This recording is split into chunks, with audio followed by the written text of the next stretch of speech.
Hello दोस्तों, स्वागत है आपका ज्ञान और के यूट्यूब चैनल में।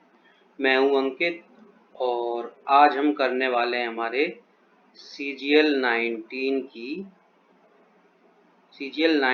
के 3 मार्च की सेकंड शिफ्ट के मैथ के क्वेश्चंस। हम फर्स्ट शिफ्ट के क्वेश्चन पहले डिस्कस कर चुके हैं और हमने बहुत ही अच्छे तरीके से क्वेश्चंस को किया था। अगर आपने वो वीडियो नहीं देखा है तो आप जाकर वो वीडियो प्लेलिस्ट में से देख लें। और हम आज भी उसी तरीके से क्वेश्चन करेंगे और हम हर रोज एक सेट करेंगे हमारे सीजीएल 19 का। और आपको यहाँ पर और भी सब्जेक्ट के जैसे रीजनिंग के भी सेट कुछ दिन में मिलना स्टार्ट हो जाएंगे और आपको जीके के भी मिल जाएंगे और इंग्लिश के भी कुछ दिन में आपको स्टार्ट हो जाएंगे। तो आप पढ़ते रहिए हमारे साथ और हमारा थोड़ा साथ दीजिए और हमारे चैनल को सब्सक्राइब कर लें और लाइक करें, शेयर कर दें अपने फ्रेंड्स के साथ जो भी आपके सीजीएल की तैयारी कर रहे हैं या फिर किसी भी एग्ज़ाम तैयार कर रहे हैं जिसमें मैथ आता है।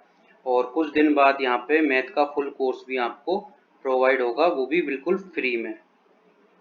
ठीक है, तो चलते हैं आज के हमारे क्वेश्चंस की तरफ। पेपर को स्टार्ट करते हैं हमारे को। चलो स्टार्ट करें।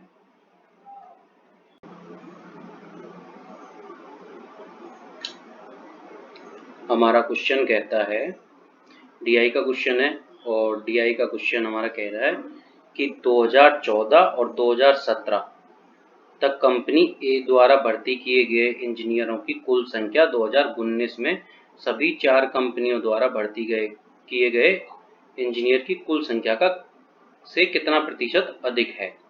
मतलब कि 2014 से 17 तक ए में, तो 2014 से 17 तक ये, और 2019 में सभी कंपनियों के द्वारा, मतलब कि ये।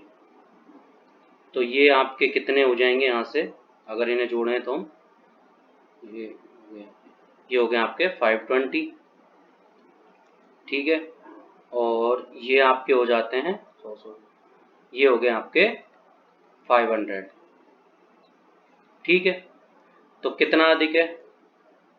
20 अधिक है। कितने से? 500 से। तो ये कितना परसेंट हो गया? ये हो गया आपका 4%। आपका आंसर आ जाता है यहाँ से 4%। ठीक है, तो हम चलते हैं हमारे अगले क्वेश्चन पर जो कि है हमारा सेकंड क्वेश्चन पर चलते हैं। सेकंड क्वेश्चन हमारा कह रहा है, एक डीलर किसी वस्तु का मूल्य क्रय मूल्य से 40% अधिक अंकित करता है। मतलब कि माना हमारा सीपी 100 था, सीपी इससे 40% अधिक, मतलब प्लस 40%। कितना हो जाएगा 100 का 40? मतलब 140 हो गया। ये हमारा अंकित मूल्य आ जाएगा। यहाँ पे अंकित मूल्य मतलब मार्क प्राइस। ठीक है, उसे अंकित मूल्य पर 20% और 25% की दो क्रमिक छूट, मतलब कि सक्सेसिव डिस्काउंट हो गया आपका कितना? 20 प्लस 25 माइनस 20 इंटू 25/100। तो यहाँ से कितना निकल के आएगा? मतलब ये आ गया आपका 40%। ठीक है, तो 140 का 40% कितना आएगा? 140 का 40% आता है आपका, ये 40% का डिस्काउंट है, तो 40 इंटू 4, तो ये आ गया आपका 56 आपका डिस्काउंट आ गया। तो यहाँ पे कितना आएगा आपका? जो विक्रय मूल्य होगा वो आपका 84 होगा। एसपी आपका 84 आ गया। तो अब हमें हानि कितने की हुई है? हमें हानि की हुई है 16 रुपये की। ठीक है, तो यहाँ पे दिया हुआ है हमें, यदि उसे 140 रुपये की हानि होती है तो उस वस्तु का क्रय मूल्य बताइए। मतलब कि हमें 100 फाइंड करना है और हमें हानि हुई है 140 की, जो कि, और हमें यहाँ पे हानि कितनी हुई है? 16 रुपये की। तो मतलब 16 बराबर 140 हो जाएगा आपका। तो 1 के बराबर 140/16, तो 100 यूनिट बराबर आपकी क्या आ जाएगी? 140/16 इंटू 100। तो आपका ये गया 35 बार। ये गया आपका 25 बार। तो ये आपके ऑप्शन, ये आपका आंसर कितना आ जाता है यहाँ से आ जाता है आपका 875, जो कि आपका ऑप्शन नंबर डी है। ठीक है, अगले क्वेश्चन पर चलते हैं। अगला क्वेश्चन क्या कह रहा है कि हमारा ये एक इक्वेशन है जिसका हमें मान ज्ञात करना है। ठीक है, तो हमें दिख रहा है कि यहाँ पे कोसेक है, यहाँ पे सेक है, और 85 और 5 होते हैं 90। तो हम इन्हें यहाँ से कन्वर्ट करते हैं। तो हम कन्वर्ट करेंगे तो आगे क्वेश्चन को करते हैं हम। तो हम कोसेक की जगह क्या रखेंगे यहाँ पे, कोसेक 85 को क्या बोल सकते हैं, 90 माइनस 5 माइनस थीटा हो जाएगा ये, minus sec 5 minus theta minus 10 55 plus theta. हम इसको ऐसे की ऐसे रख लेते हैं और इसको हम बदल लेते हैं। इसे हम रख देंगे कॉट 35 को क्या लिख सकते हैं, 90 माइनस 55 और माइनस का थीटा है तो प्लस का थीटा।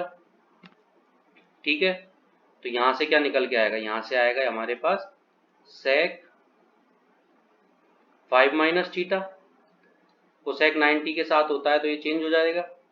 ठीक है, तो ये हो गया माइनस का हमारा सेक 5 minus theta minus 10 55 plus theta. तो कॉट अगर 90 के साथ होता है तो किस में चेंज होता है, 10 में। तो प्लस के 10 क्या आ जाएगा यहाँ पे आ जाएगा, यहाँ पे आ जाएगा 55 प्लस थीटा। तो इस 10 से ये 10 गया, सेक से सेक गया, मतलब आंसर आ गया आपका 0। ठीक है, जो कि आपका ऑप्शन नंबर डी है। अगले क्वेश्चन पर चलते हैं। अगला क्वेश्चन हमारा कह रहा है वृत्त के चारों ओर चतुर्भुज ABCD खींचा गया है। एक वृत्त है, इसके चारों ओर हम एक चतुर्भुज खींचते हैं। ये हमने एक चतुर्भुज खींच लिया। चतुर्भुज हो गया हमारा A B C और D। AB हमारा क्या हो गया 8, BC 7, CD 6, और ये हमें निकालना है तो ये हमारा हो गया X। ये हम मान लेते हैं हाल फिलहाल। तो इस क्वेश्चन को कैसे करेंगे कि ये जो दो आमने सामने वाले हैं, इन दोनों का योग तथा इन दोनों का योग बराबर होना चाहिए। ठीक है, 6 plus 8 is equal to 7 plus X. तो ये क्या आ जाता है आपका यहाँ से, x इज इक्वल टू 7। आपका हो गया ये आंसर। अगर आप ऐसे नहीं करते हो, दूसरी तरीके से मैं बता देता हूँ आपको।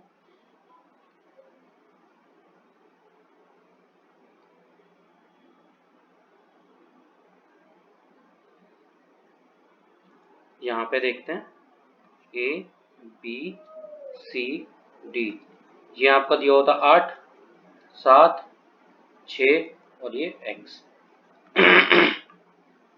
तो यहाँ से और यहाँ तक अगर हम मान लें कि ये हमारा y है, तो ये भी y होगा, ये 7 माइनस वाई हो जाएगा। ठीक है, तो ये क्या हो जाएगा आपका 7 माइनस वाई, ये हो जाएगा आपका 6 माइनस 7 प्लस वाई, मतलब -1 प्लस वाई। तो ये कितना हो जाएगा -1 प्लस वाई।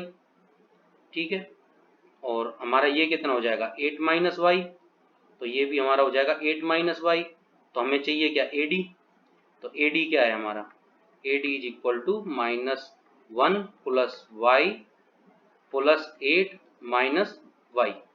ठीक है, तो ये हमारा y से y गया, 8 माइनस 1 कितना हो गया हमारा 7। ठीक है, चाहे आप ऐसे कर लीजिए तो भी आपका आंसर 7 ही आएगा।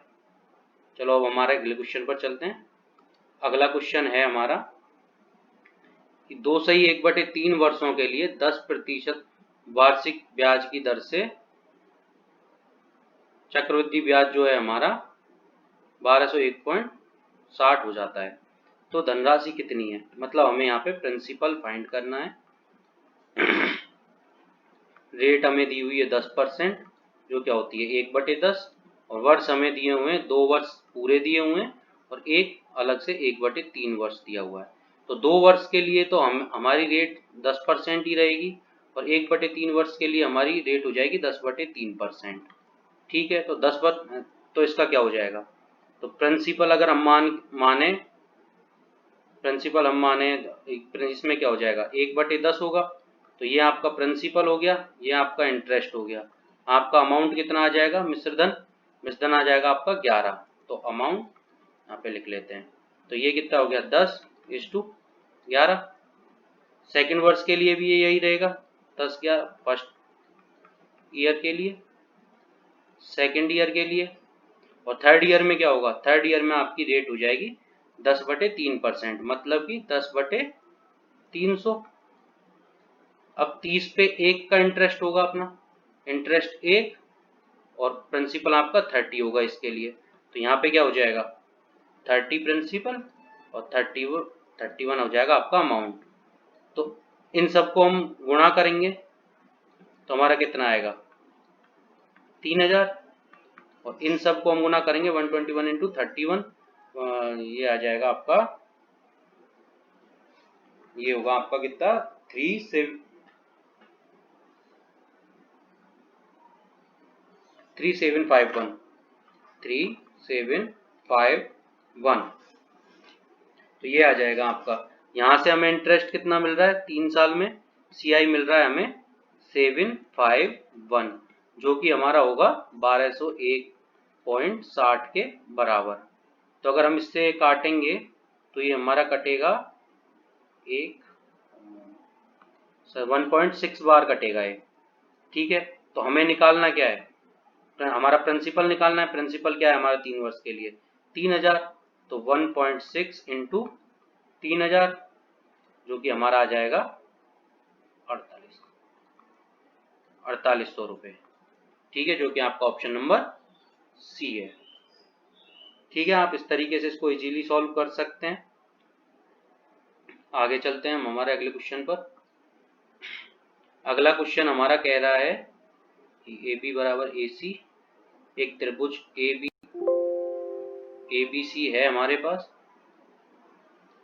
ABC,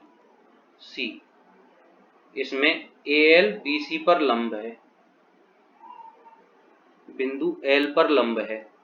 तो यहाँ से एक बिंदु आया, ये L, ये लंब हो गया। दूसरा त्रिभुज है हमारे पास DEF, इसमें लंब है M। ठीक है, तो त्रिभुज ABC का क्षेत्रफल अनुपात त्रिभुज ABC का क्षेत्रफल अनुपात त्रिभुज DEF, ये यहाँ पर DEF है, DEF का क्षेत्रफल ये क्या है आपका 9:25 है। तो मतलब कि आपका ये पूरा बटे ये पूरा, ये है आपका 9:25। तो ये है हमारे एरियाओं का अनुपात। तो अब एरियाओं का अनुपात है तो हमें निकालना है यहाँ से साइड्स का अनुपात, साइड्स का या फिर इनका अनुपात। साइड का अनुपात क्या होता है, हमेशा क्षेत्रफल का जो अंडर रूट निकालते हैं वो हमारे साइड्स का अनुपात होता है। तो इसका रूट अगर हम निकालें तो यहाँ पे आएगा 3, यहाँ पे आएगा क्या 5, तो ये हो गया हमारा। तो हम इस वाले त्रिभुज के लिए AL हो गई हमारी 3 और DM हो गई हमारी 5। तो हमें निकालना क्या है ये, तो DM क्या है हमारी 5 प्लस AL कितनी है 3, DM 5 माइनस 3, तो ये हो गया 8/2। आंसर आ गया हमारा 4। ठीक है, ऑप्शन नंबर बी। अगले क्वेश्चन पर चलते हैं। हमारा ये क्वेश्चन कहता है कि PQRS एक चक्रीय चतुर्भुज है। ठीक है, एक हम PQRS एक चक्रीय चतुर्भुज बना लेते हैं। ये हमारा हो गया एक चक्रीय चतुर्भुज PQR और S। ठीक है, आगे कहता है पी क्यू एक्स है, क्यू आर 16.8, आर एस 14 और ये पी एस है अपना 25.2। आगे ये कहता है कि पी आर क्यू एस को समद्विभाजित करता है, मतलब कि पी आर ये पहले से क्यू है, क्यू एस है, इसे पी आर डायगोनल जो है ये बाइसेक्ट करता है, मतलब कि दो बराबर भागों में बांटता है। मतलब यहाँ पर अगर ओ मान है तो ओ क्यू और ओ एस दोनों बराबर होंगी। तो इस प्रकार के क्वेश्चन में आप देखेंगे कि जब भी चक्रीय चतुर्भुज में एक डायगोनल दूसरे डायगोनल को बाइसेक्ट करता है, तो जो डायगोनल बाइसेक्ट हुआ है उसके एक भाग की दोनों साइड, एक भाग की दोनों साइड का गुणनफल दूसरे भाग की दोनों साइड के गुणनफल के बराबर होता है। मतलब कि x into 16.8 is equal to 14 into 25.2। तो यहाँ से हम निकालते हैं, ये कट गया, ये 2 से गया 84, ये 7 बार, ये 84 को अगर हम 21 से काटते हैं तो ये 4 बार, और ये जाएगा 21 से 1 और 2, ये 4 से फिर ये 3 बार गया। तो यहाँ से x आ गया हमारा 21, जो कि ऑप्शन नंबर आपका बी है। ये जो किया है ये सीधे सीधे एक क्षौम है। मतलब कि अगर आपके पास एक साइक्लिक क्वाड्रिलेटरल है और उसमें एक डायगोनल दूसरे डायगोनल को बाइसेक्ट करे, ये आपकी ए बी सी और डी है, अगर बाइसेक्ट करे तो जो डायगोनल बाइसेक्ट हुआ है उसके एक पोर्शन की दोनों साइडों का गुणनफल जो है दूसरे पोर्शन की दोनों साइडों के गुणनफल के बराबर होता है। मतलब कि ए बी बराबर सी डी।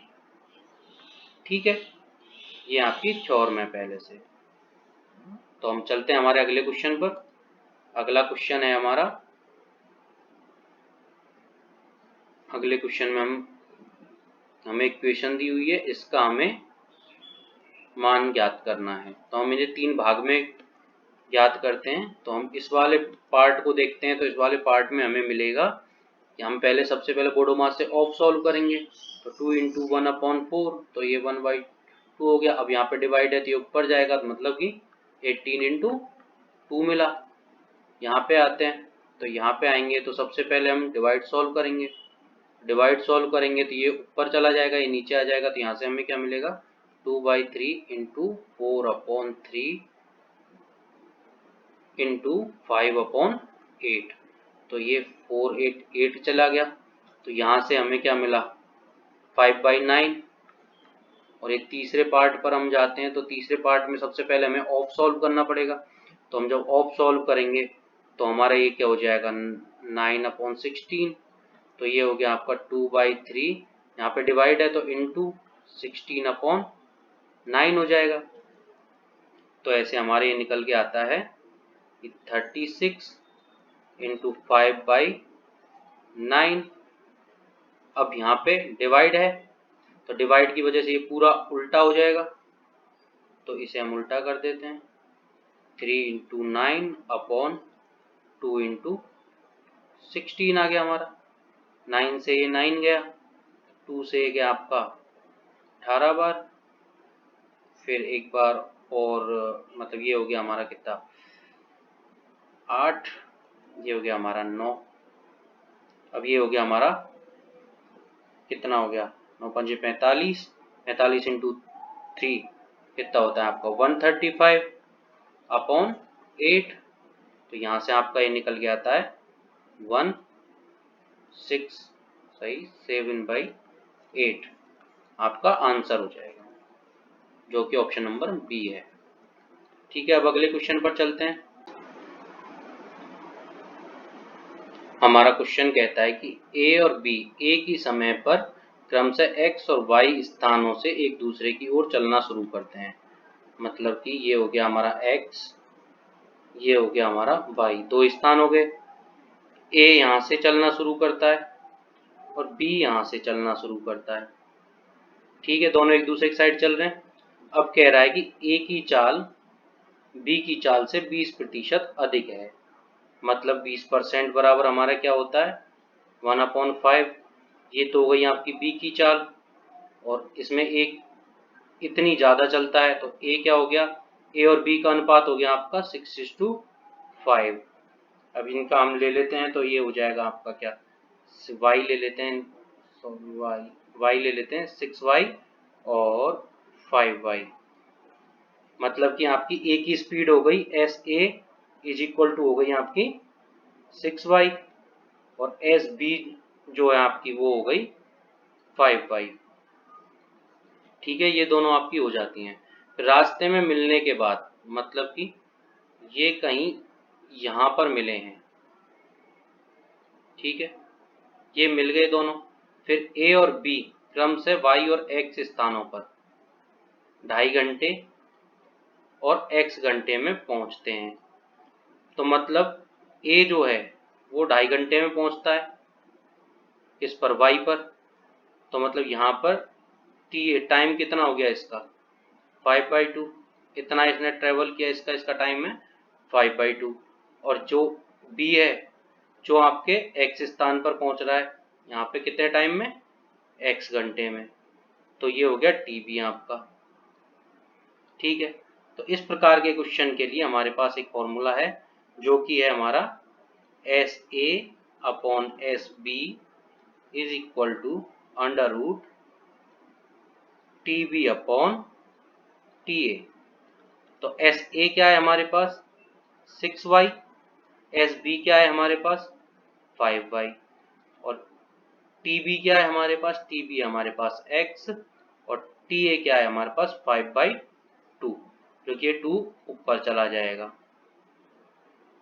ठीक है, तो यहाँ से हमें क्या मिलता है, y से y गया, अब हम इनका स्क्वायर कर देंगे 36/25 is equal to 2x upon 5, 5 से गया 5 बार, 2 से ये गया 18 बार, तो x इज इक्वल टू हमारे पास आ जाता है 18/5, जो कि हमारा हो जाएगा 3 सही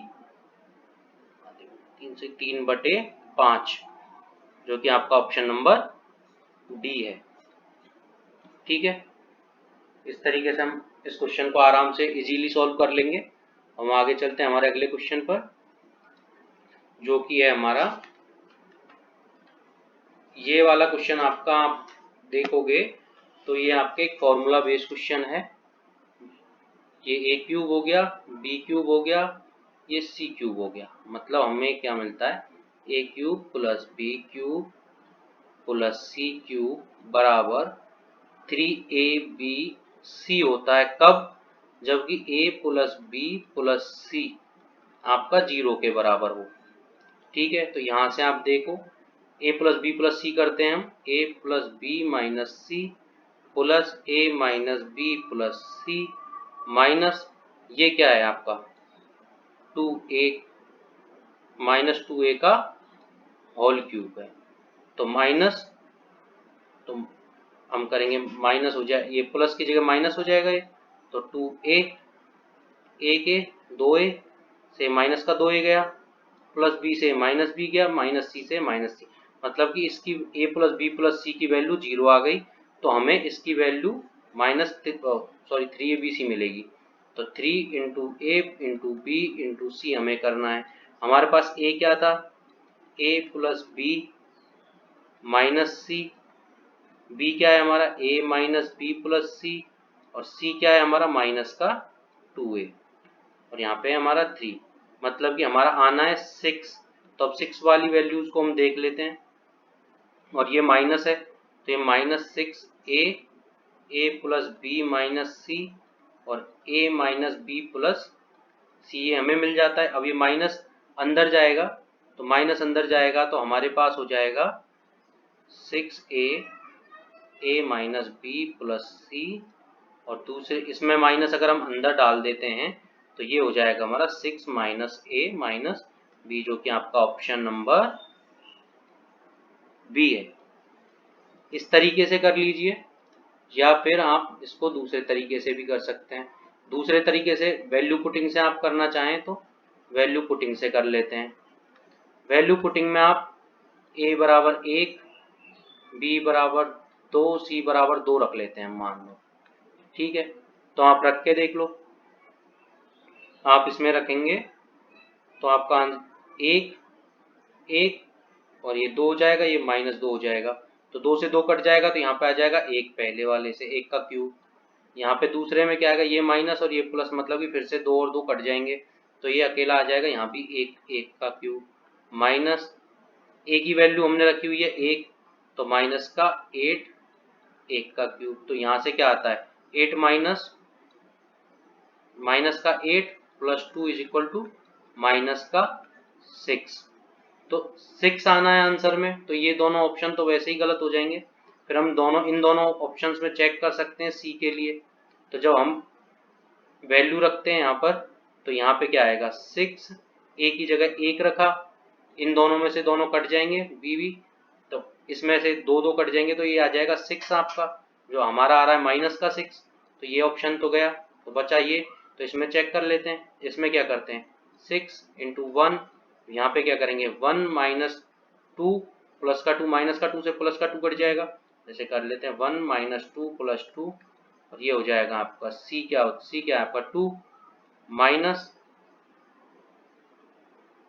क्या हो जाएगा ये आपका 1, ये हो जाएगा माइनस का 2 से माइनस का 2 गया, 2 से 2 गया, तो ये आपका -1 आ गया, तो 6 × 1 × 1 × -1, तो आपका आ गया -6, जो कि हमारा आंसर है।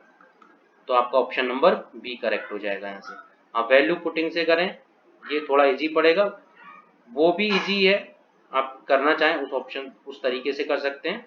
वैसे वैल्यू पुटिंग से सही रहेगा, आप 1 1 1 रखें, या फिर आप 2 2 2 रख लें, 1 2 1 1 रख लें, आप कुछ भी रखें, आपको आंसर बी ही मिलेगा यहाँ से। तो आप आगे चलते हैं हमारे अगले क्वेश्चन पर। अगला क्वेश्चन हमारा कहता है, हमें ये दिया हुआ है और हमें फाइंड करना है इसकी वैल्यू। ठीक है, तो हम यहाँ से अगर हम लगाएं, तो ये सेक क्या होता है हमारा, सेक होता है हमारा 1 अपॉन कॉस, और ये होता है हमारा साइन अपॉन कॉस, ये हो गया 1 upon cos plus sine upon cos theta. ठीक है, यहाँ से तो कॉस इनका एलसीएम आ जाएगा, तो यहाँ से आएगा 1 माइनस साइन थीटा अपॉन पूरे पे कॉस थीटा, अपॉन में भी अगर हम जाएंगे तो 1 plus sine theta upon cos theta से कॉस थीटा आपका कट जाएगा, 3/5 आएगा। अब हम इन्हें क्रॉस मल्टीप्लिकेशन करेंगे, क्रॉस मल्टीपल करेंगे तो हमें यहाँ से मिलेगा sine theta 5 - 5 sine theta is equal to 3 + 3 sine theta. तो साइन थीटा हमारा यहाँ से मिलेगा हमें, sine theta is equal to हमें मिलेगा 1/4। ठीक है, तो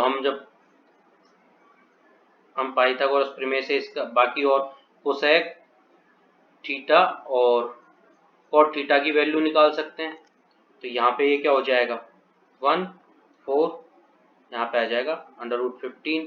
तो कोसेक थीटा तो इसका उल्टा ही होता है, कोसेक थीटा तो आपको 4 मिल गया, और कॉट थीटा आपका क्या होता है, कॉट थीटा आपका आएगा, कॉट थीटा हो जाएगा आपका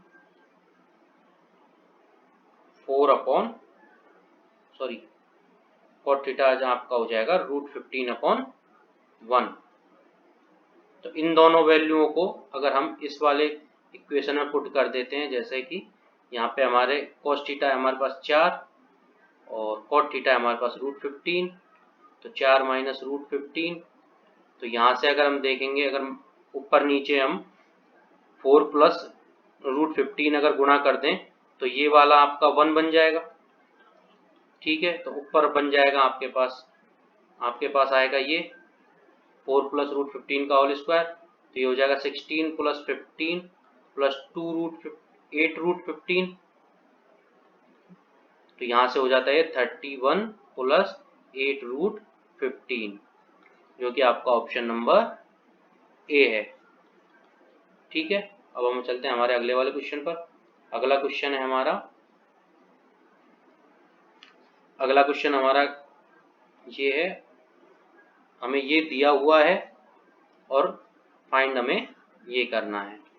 तो हम क्या करते हैं, इसमें हम कर लेते हैं cos स्क्वायर थीटा की जगह हम 1 माइनस साइन स्क्वायर थीटा हम उसमें पुट कर देते हैं। तो हमारा यहाँ पे आएगा 15 minus 15 sine square theta plus 2 sine theta is equal to 7।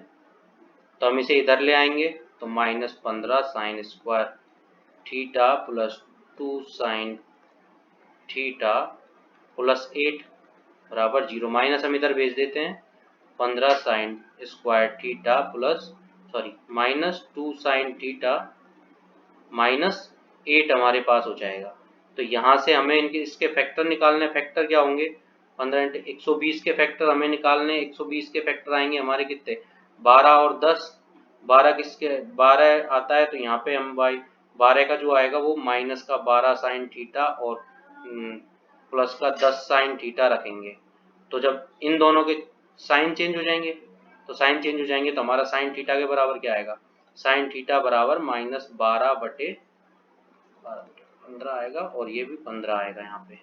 तो ये हो गया आपका प्लस का 12 बटे 15 और माइनस का 10 बटे 15। हमें साइन थीटा की वैल्यू ये मिलेंगी। तो हम नेगेटिव को तो छोड़ देंगे, पॉजिटिव को हम रखेंगे। तो इसमें ये कट गया आपका कितनी बार, 4 और ये 5। तो हमें मिल गया साइन थीटा बराबर 4/5। तो साइन थीटा बराबर 4/5 हमें मिल गया। तो साइन ये क्या हो गया हमारा 4, 5 और 3। तो हमें टेन थीटा चाहिए। सबसे पहले क्या चाहिए, टेन थीटा। तो टेन थीटा की वैल्यू हमारी क्या हो जाएगी, टेन थीटा की वैल्यू हो जाएगी हमारी 4/3। फिर हमें चाहिए कॉस थीटा की वैल्यू। कॉस थीटा की वैल्यू हो जाएगी हमारी यहाँ पे 3/5। और हमें चाहिए सेक थीटा की वैल्यू जो हो जाएगी हमारी 5/3। तो आप यहाँ से निकालेंगे, इनका एलसीएम हो गया 15। तो 20 प्लस 9 प्लस 25, तो ये आ जाता है आपका 54/15। 15×45 ये हो जाएगा आपका 15×45 और 9/15।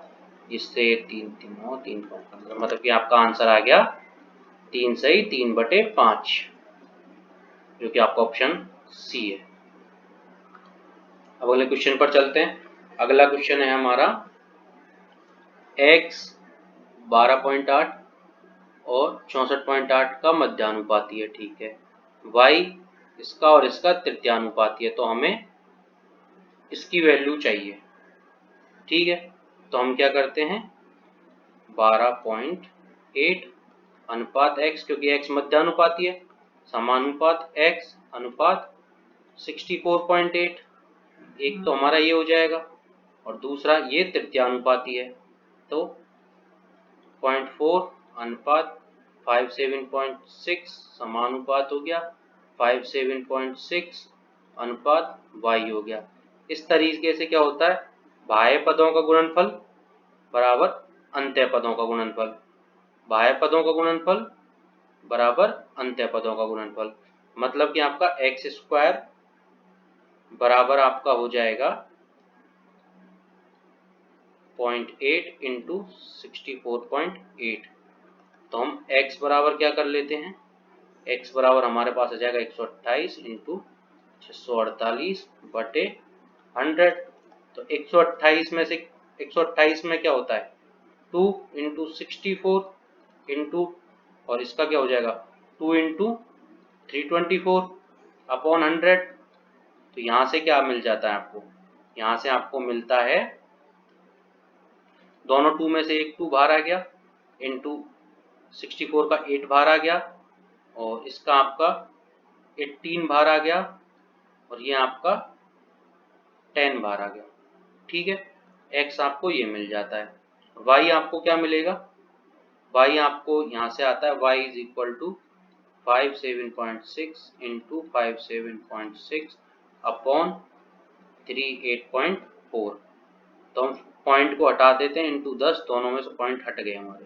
तो y हमारा ये है और x हमारा ये है, और हमें चाहिए, हमें रेशियो चाहिए 2x इज टू वाई का। तो मतलब इसमें 2 और ऐड इंटू करना है, 2 into 2 8 into 18 upon 10 is to 576 upon 384 into 10।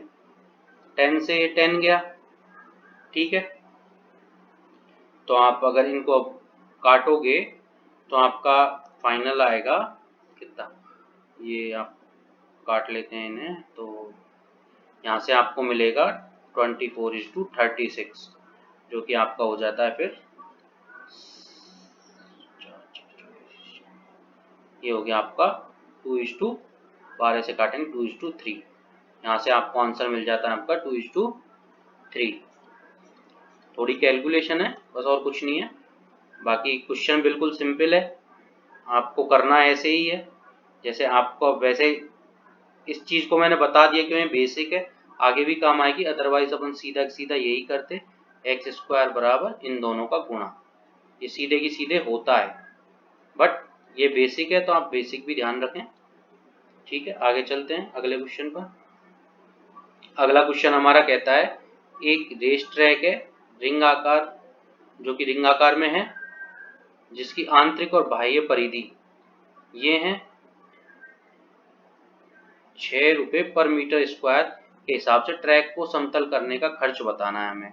मतलब कि 1 मीटर स्क्वायर में हम 6 रुपये लगा देते हैं, तो मतलब इसका हमें उस ट्रैक का हमें क्षेत्रफल निकालना पड़ेगा। और क्षेत्रफल हम निकालेंगे कैसे, जैसे एक हमारे पहले ट्रैक बना लेते हैं, ये हमारे पास ट्रैक है, ये हमारा ट्रैक हो गया, इसको समतल, ये येलो वाले पार्ट को हमें समतल कराना है, तो इसका खर्च हमसे पूछा गया है।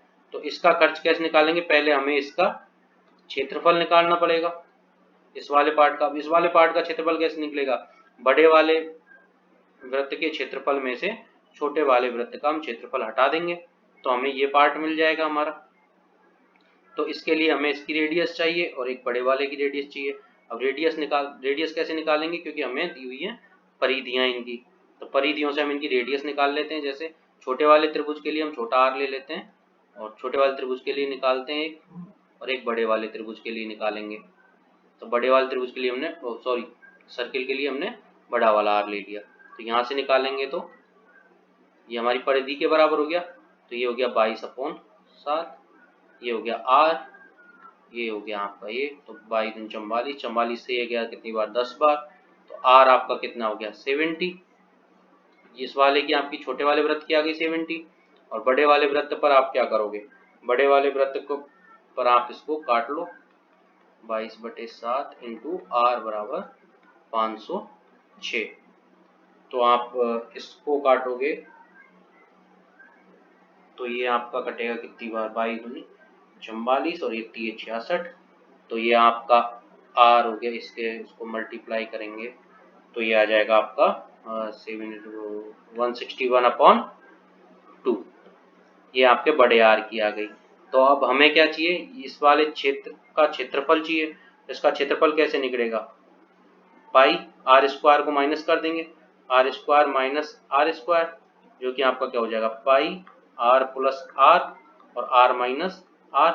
तो ऐसे ही कर लेते हैं, 22/7 इंटू 161/2 प्लस 70 और 161/2 माइनस 70, तो इससे क्या हो जाएगा, 22/7 यहाँ पे आ गया, और ये इंटू में आ जाएगा, ये हो जाएगा 140, तो ये हो जाएगा आपका 301/2, और ये आपका हो जाएगा कितना, ये 17 140, तो ये हो जाएगा 21/2, ठीक है। तो इस 7 से ये कितनी बार गया, 3 बार, ठीक है। इससे गया 11 बार, 11 × 33, तो हमारे पास क्या आया, 33 इंटू 301/2 मीटर स्क्वायर, ये आपका इस क्षेत्र का क्षेत्रफल है। अब हमें क्या करना है, ये कह रहा है कि 1 मीटर स्क्वायर में 6 रुपए लगते हैं, तो इतने मीटर स्क्वायर में कितने रुपए लगेंगे हमारे, इसको मल्टीप्लाई कर देंगे हम 6 से, इंटू 6, तो 6 से कितनी बार गया, 3 बार, तो मतलब हमारा हो गया 301 इंटू 99। हम इसे मल्टीप्लाई करते हैं, मल्टीप्लाई करेंगे तो हमारा ये आ जाएगा 9 और ये 27 सॉरी 2709, तो ये हमारा आ जाएगा 99729। ये हमारा आंसर हो जाएगा, मतलब कि 29799 हमारा आंसर आ जाएगा यहाँ से, जो कि आपका ऑप्शन नंबर ए है। ठीक है, आपका येलो वाला पार्ट निकालना था और हमने वो निकाल लिया। इजी है क्वेश्चन। हम आगे चलते हैं, एक और अच्छा सवाल देखते हैं। हमारा एक क्वेश्चन कहता है कि एक निश्चित कार्य को 40 दिन में पूरा करता है तथा बी ए से 25% कुशल है, सी बी से 28% अधिक कुशल है। एक साथ वो 5 दिन तक काम करते हैं। अकेले बी द्वारा शेष कार्य को कितने दिन में पूरा किया जाएगा? ठीक है, तो हमें उनका पहले 5 दिन का कार्य निकालना पड़ेगा। 5 दिन के कार्य निकालने के लिए हमें दिया हुआ है उनका रेशियो, एफिशिएंसी का, क्षमता का रेशियो दिया हुआ है। तो हम क्षमता का रेशियो लिखते हैं ए बी और सी। ए की क्षमता हम 100 मान लेते हैं हाल फिलहाल, और तो बी उससे कितना है 25% अधिक कुशल है, तो ये हो गई 125 इसकी क्षमता। इससे ये 28% कुशल है, तो 125 का 28% कितना होता है?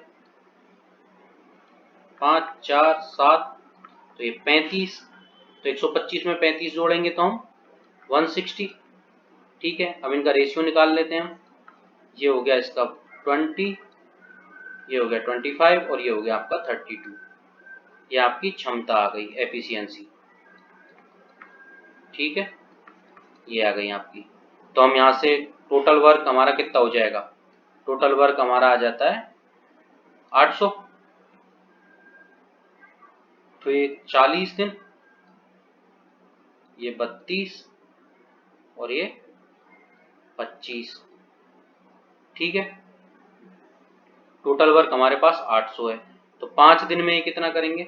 5 दिन में तो एक दिन में ये करता था 20, ये 25 और ये करता है आपका 32। ठीक है, तो ये आपका कितना हो जाएगा? एक दिन में कितना कर लेंगे? 20 और 45, और ये हो गया आपका एक दिन में ए बी सी जो है, ए बी सी काम करते हैं आपका 77। तो ये 5 दिन में कितना करेंगे? 5 दिन में करेंगे 77 इंटू 5, तो वो आएगा आपका 385। 5 दिन में इन्होंने इतना काम कर लिया, तो अब शेष कार्य आपका क्या बचा?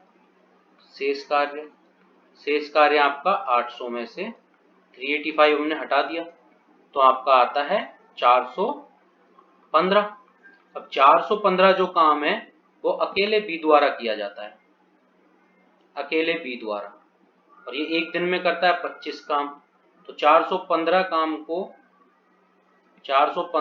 को कितने दिन में करेगा? 415 काम को ये करेगा 25 से भाग दे देंगे हम इसका, तो 25 से हम भाग देंगे तो ये कितना आ गया 1, और ये आ गया 6 और 15/25, 16 15/25 आ गया आपका आंसर। ये आपका 3, ये आपका 5, मतलब कि 16 सही 3/5 आपका आंसर हो जाएगा। बी अकेला शेष कार्य को 16 सही 3/5 दिन में कंप्लीट कर देगा, जो कि आपका ऑप्शन नंबर ए है। ये आपका आंसर हो गया।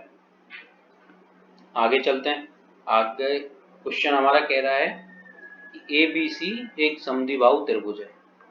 ए बी और सी एक समद्विबाहु त्रिभुज हो गया। ए डी बी सी पर लंब है। ठीक है, जहाँ बिंदु बी डी, ठीक है। ए डी आपकी 4√3 है। समद्विबाहु त्रिभुज की माध्यिका क्या होती है? माध्यिका हमारी होती है √3/2a। हमें यहाँ पे √3, तो √3 से √3 गया, तो a हमें मिल गई, मतलब साइड मिल गई हमें कितनी 8। हमें पूछा क्या है? ए बी सी का परिमाप। तो 3 भुजाएं हैं और तीनों समान होती हैं, 8 इंटू 3, तो ये आपको मिल गया 24। Answer A. अगले क्वेश्चन पर चलते हैं। अगला क्वेश्चन कहता है कि अन्नू किसी वस्तु का विक्रय मूल्य उसके उत्पादन की लागत से 25% अधिक निश्चित करती है। मतलब लागत मूल्य, मतलब कि क्रय मूल्य होता है सीपी, जो आपने 100 मान लिया, इससे 25% अधिक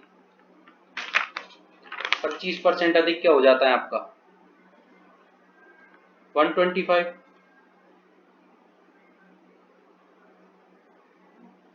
निश्चित करती है यदि उस उत्पादन की लागत है सॉरी 20% बढ़ जाती है, तो इसकी लागत अगर 20% बढ़ा दी जाए तो ये 120 हो जाएगी, ये भी सीपी हो गया। ठीक है, और वह उसका विक्रय मूल्य 10% बढ़ा देती है। विक्रय मूल्य को अगर हम 10% बढ़ा देंगे तो 12 इसका हो जाता है 10% कितना 12.5, तो 12.5 कितना हो जाएगा इसमें जुड़ेगा, ये हो जाएगा 137.5।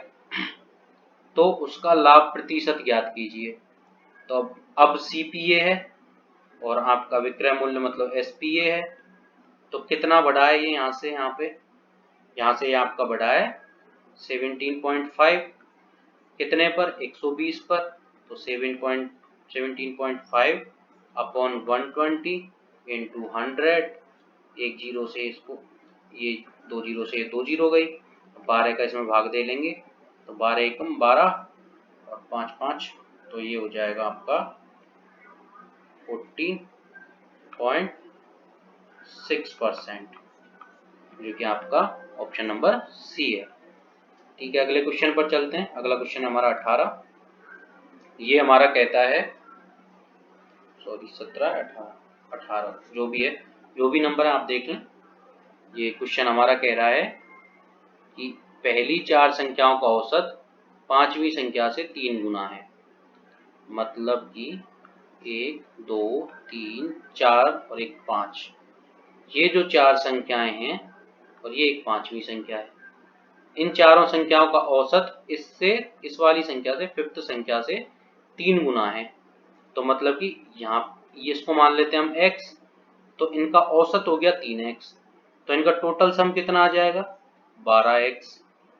ठीक है, यदि उन सभी पांचों संख्याओं का औसत 85.8 हो तो मतलब टोटल संख्या का सम कितना हो जाएगा 85.8 इंटू 5 हो जाएगा, जो कि किसके बराबर होगा x प्लस 12x, तो हो जाएगा आपका 13x, और ये आपका आ गया 85 सॉरी ये आपका आ जाएगा 4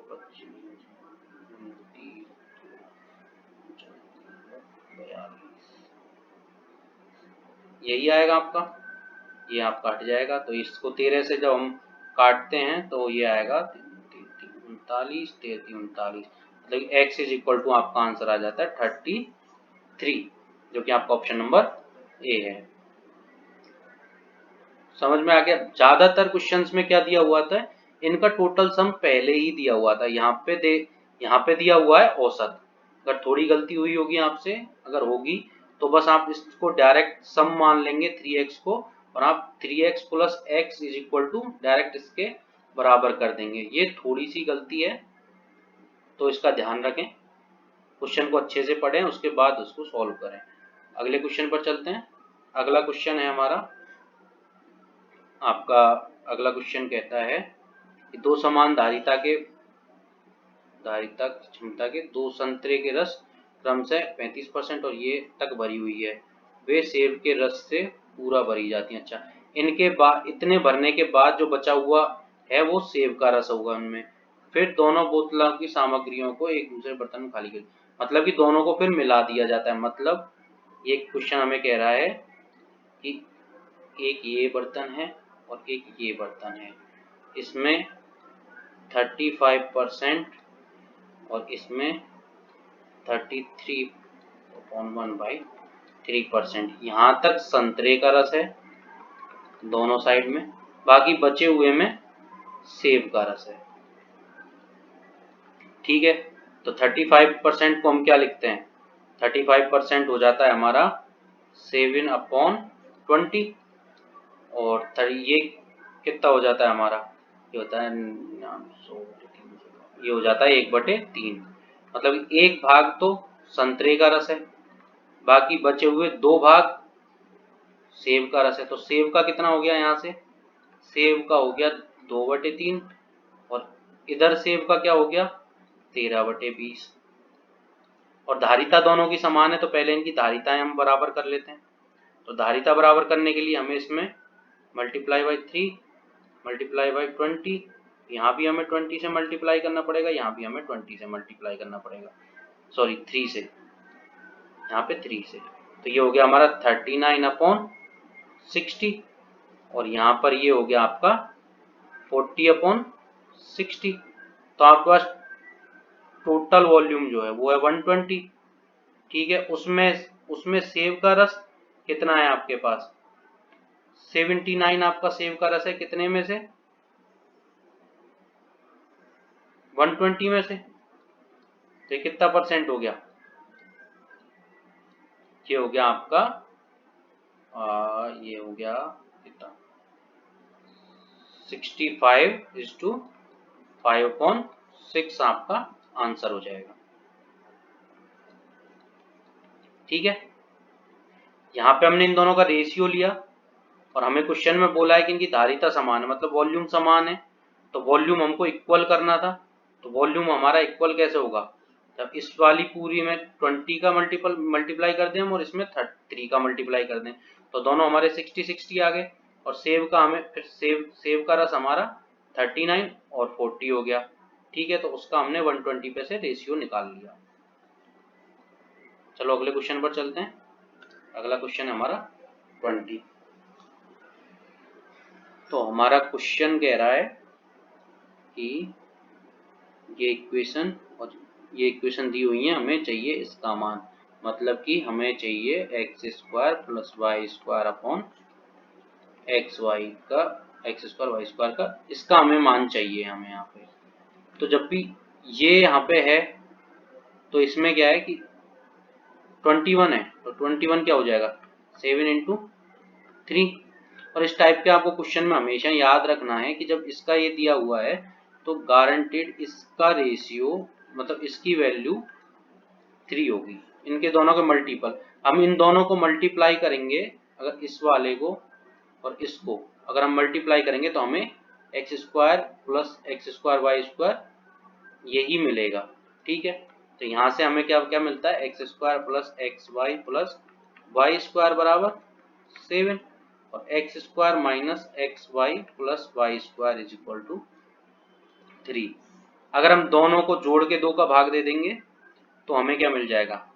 x² + y² 10/2, तो आपको मिल जाएगा यहाँ से 5।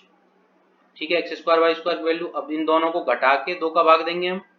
दोनों को अगर मान के चलो पहले जोड़ के दिया था, अगर जोड़ते हम तो ये कट जाता तो ये 2 हो जाते। अब हम इनको घटा के 2 का भाग दे देंगे तो ये माइनस हो गया, ये प्लस हो गया, ये इससे कट गया, तो ये हो गया आपका xy बराबर 4/2। तो आपका ये आ गया, xy का मान आ गया 2। तो इनको सीधे सीधे हम यहाँ पे रख देते हैं। तो 5 अपॉन इसका क्या हो गया? 2 का स्क्वायर करना है हमें, तो 5/4 आपका आंसर हो गया, ऑप्शन नंबर ए। अगले क्वेश्चन पर चलते हैं। अगला क्वेश्चन हमें 21, हमारा क्वेश्चन कह रहा है कि जब 200 को एक धन पूर्णांक x से विभाजित किया जाता है तो शेष 8 प्राप्त होता है, तो x के कितने मान होंगे? ठीक है, ये पूछता है हमसे। मतलब कि 200 में जब हम x का भाग देते हैं तो 8 हमारे पास रिमाइंडर आता है। मतलब कि ये क्या कह रहा है कि 192 को x पूरी तरह विभाजित करता है, तो ये जो x होगा ये इसके मल्टीपल की वैल्यू होगी और वो 8 से बड़ी होगी। तो x की जो वैल्यू आएगी उसका 192 में पूरी बार भाग जाएगा और वो 8 से बड़ी भी होगी। तो ये दोनों कंडीशन है इसमें। ठीक है, तो 192 को हम क्या लिख सकते हैं? 16 × 3 × 4, तो ये क्या आ गया? 2 × 2 4 2 और ये 3, मतलब कि 2 की पावर 6 × 3 हो गया ये। तो 6 ये और एक 7, तो आपके फैक्टर कितने हो जाएंगे? 2 × 7, मतलब आपके पास 14 फैक्टर हैं। इसके मान 14 मान आएंगे इसके आपके पास, लेकिन इसमें कंडीशन है कि वो 8 से बड़ा होना चाहिए। तो मतलब 8 से छोटा क्या, 1 2, 192 में 3 का भी भाग जाता है, 4 का भी जाता है, 2 और 3 का जाता है तो 6 का भी जाएगा और 8 का भी जाता है। तो हम इन संख्याओं को छोड़ देंगे यहाँ से, 1 2 3 4 5 6, मतलब कि 14 में से अगर हम 6 घटा देंगे तो हमारा आ जाएगा कितना, 8। तो इसके 8 फैक्टर होंगे। ठीक है, फिर से एक बार बता देता हूँ।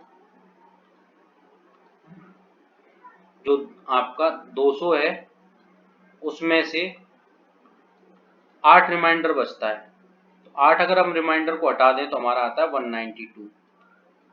तो 192 में x का भाग पूरी बार जाना चाहिए, x से 192 कटना ही कटना चाहिए, इसकी ये कंडीशन हो जाती है इस क्वेश्चन को देखते हुए। ठीक है, तो हमें 192 के फैक्टर ढूंढने हैं। तो 192 के फैक्टर हम जब ढूंढते हैं तो हमें मिलेंगे 2 की पावर 6 इंटू 3, मतलब कि 7 मिलते हैं यहाँ से। तो फैक्टर कितने हो जाएंगे यहाँ पे, 7 इंटू 2, तो 14 हमारे पास ऐसी संख्याएं होंगी जो 192 को पूरी तरह विभाजित करेंगी। ठीक है, लेकिन 8 रिमाइंडर बचता है, यहाँ पे 8 रिमाइंडर बचता है, तो हम 8 से बड़ी संख्या ही लेंगे, छोटी नहीं ले सकते, क्योंकि अगर छोटी लेंगे तो 8 फिर रिमाइंडर नहीं बचेगा। तो 8 से छोटी ऐसी कौन कौन सी संख्या है जिसका 192 में पूरी बार भाग जाता है, वो है आपकी 1 2 3, 3 का भी जाता है, 4 का भी जाता है, और जब 2 और 3 का जाता है तो 6 का भी जाता है और 8 का भी आपका जाता है। तो ये जो 6 संख्याएं हैं इन्हें हमें 14 में से हटाना पड़ेगा, तो बची कुची संख्याएं बचेंगी आपकी 8। तो आपकी फैक्टर हो जाएंगे 8। ठीक है, x के 8 मान पॉसिबल है यहाँ पर। ठीक है, आगे चलते हैं हम हमारे अगले क्वेश्चन पर। अगला क्वेश्चन हमारा है, हमें ये दिया हुआ है और हमें इसकी वैल्यू चाहिए। तो हमें यहाँ पे क्या करते हैं, हम इस इक्वेशन में सीधे सीधे x का भाग दे देते हैं।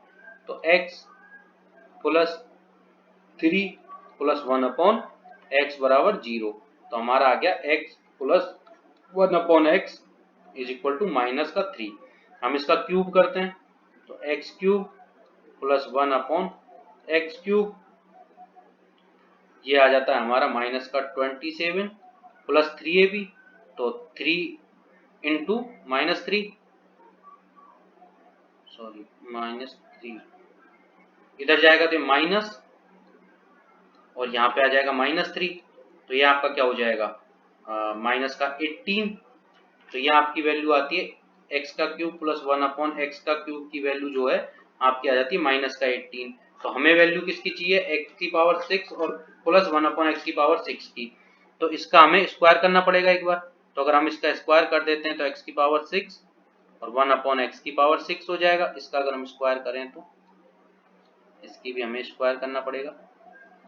तो आप स्क्वायर करेंगे तो 18 का स्क्वायर कितना होता है, 324, और यहाँ पे जो प्लस का 2 आता है वो इधर आके माइनस का 2 हो गया, तो ये आपका आ गया 322, जो कि आपका ऑप्शन नंबर सी है आंसर।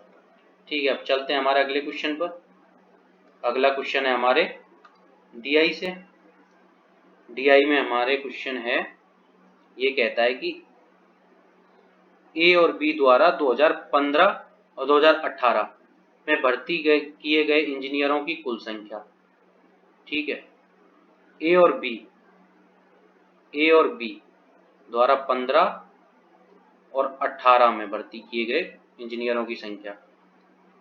तो इन चारों संख्याओं को हम जोड़ेंगे तो ये दोनों कितनी हो गई आपकी, ये ए की कितनी हो गई, ये दोनों संख्याएं आपकी हो जाएंगी 280, और ये आपकी हो जाएंगी दोनों 230।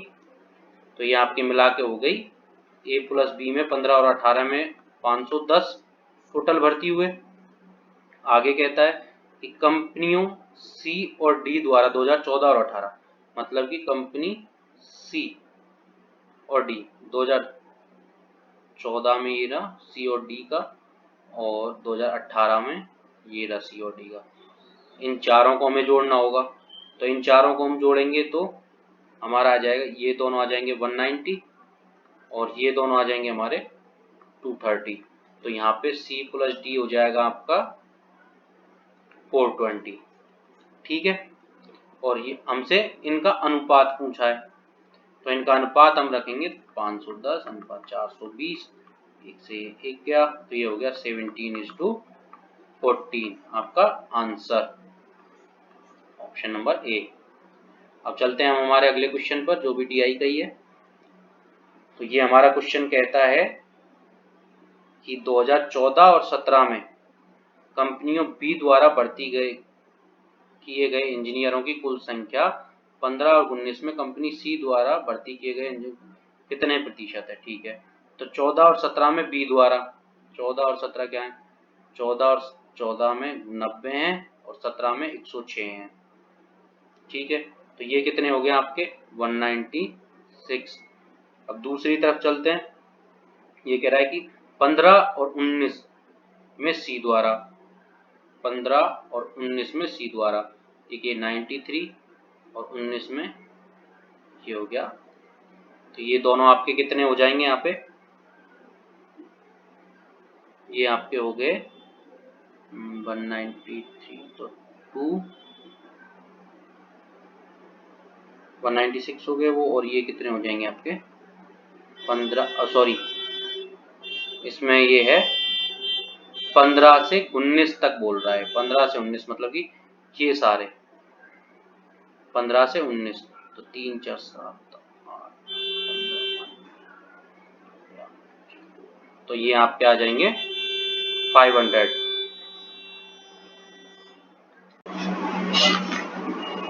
हमारा क्वेश्चन है DI का, और ये हमें कहता है कि ए और बी द्वारा 2015 और 18 में भर्ती किए गए इंजीनियर्स की कुल संख्या, पहले तो इनकी कुल संख्या लेते हैं ए और बी की 15 और 18 में। तो 15 में ए का एरा और 18, तो ये दोनों हमारे हो जाते हैं कितने, ये हो गए 280, और बी में 15 और 18, 15 और 18 ये हो गए आपके 230, मतलब कि ए और बी आपका कितना आ गया 510, और कंपनियों सी और डी द्वारा 2014 और 18 में भर्ती किए गए इंजीनियरों की कुल संख्या का अनुपात।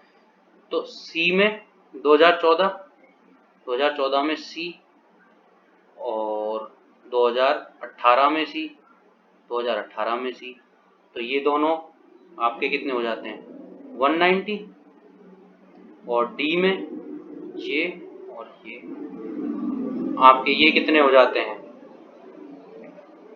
230, तो आपके सी और डी के कितने हो गए, सी प्लस डी ये हो जाते हैं आपके 420।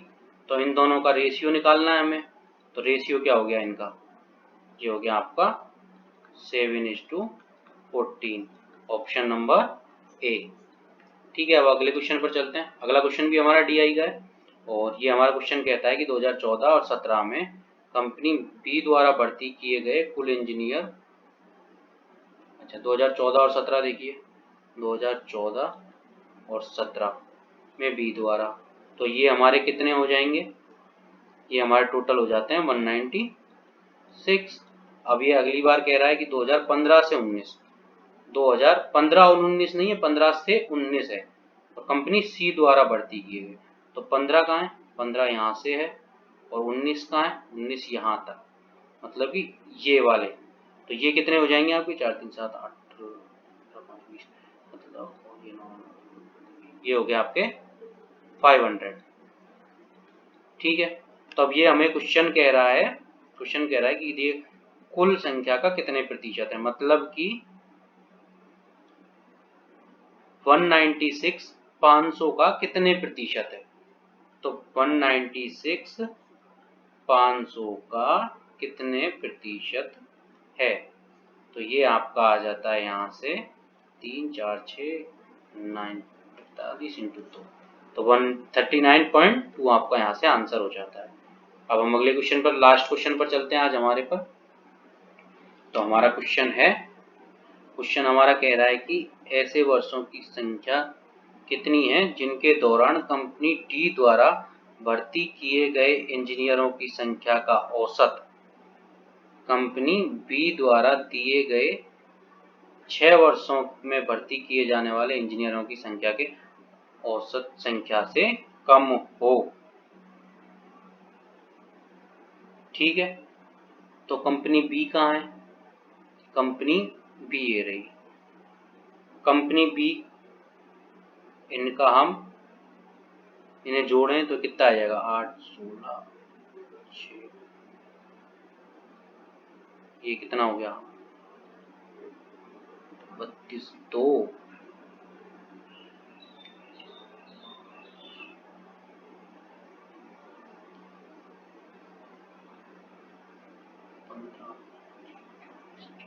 2 642 और हैं कितने ये? 6 1 0 7। इनका बी का औसत आ गया आपका 107। और अब हमें देखना है कि डी में 107 से छोटी कितनी संख्याएं हैं।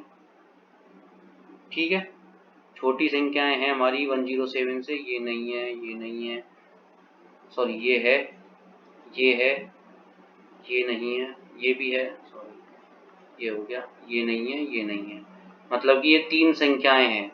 तो हमारा आंसर क्या हो जाएगा? 3। चलो, ये आज आपका सेशन, आज के 3 मार्च के सेकंड शिफ्ट के आपके 25 क्वेश्चंस आज कंप्लीट हम कर चुके हैं। कल हम करेंगे थर्ड शिफ्ट के सारे क्वेश्चंस, और आशा करता हूँ कि आपको सब क्वेश्चंस अच्छे लगे होंगे। और अगर आपको कोई क्वेश्चन में अभी भी डाउट है तो आप कमेंट कर दें, और आपके कमेंट का रिप्लाई मैं ज़रूर करूँगा, और जितना जल्दी पॉसिबल होगा मैं उतना जल्दी आप लोगों के लिए, और कोई भी डाउट हो, कोई भी कुछ भी, कोई और भी वीडियो बनवानी हो मैथ से रिलेटेड, मैथ क्वेश्चन से रिलेटेड, तो भी आप कमेंट कर दें। और आगे आप चैनल को सब्सक्राइब जरूर कर लें, जिससे कि हमारी वीडियोस का नोटिफिकेशन आपको मिलता रहे। और हम कल फिर से मिलेंगे इसी टाइम पर। तो थैंक यू।